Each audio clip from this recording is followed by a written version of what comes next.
Yes, to add to that, I think considering what I have done in the past have been integrating 3D hologram technology as part of live performance work.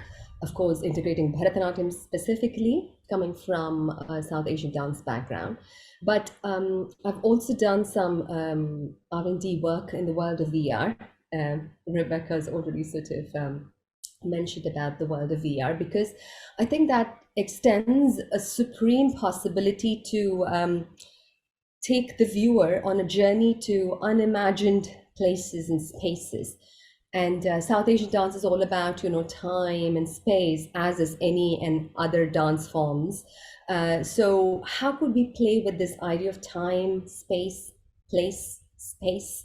And what and how could this bubble of imagination actually blow up, become an all-encompassing, exciting experience, immersive experience, is what a VR can really provide, a 360, 360-degree kind of immersive experience. And then that also puts into perspective, like what you were saying about accessibility. We could, when technology comes into play, we could take the work to unconventional spaces.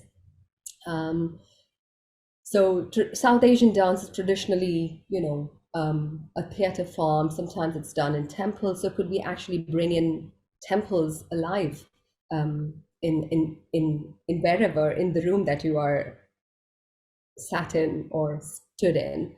These are some of the questions that I'm sort of asking in the work that I'm doing. But the possibilities are endless. But it's just about how much can we push, and where do we draw the line? These are questions that are constantly being asked in order for the experience to become much more meaningful and exciting at the same time.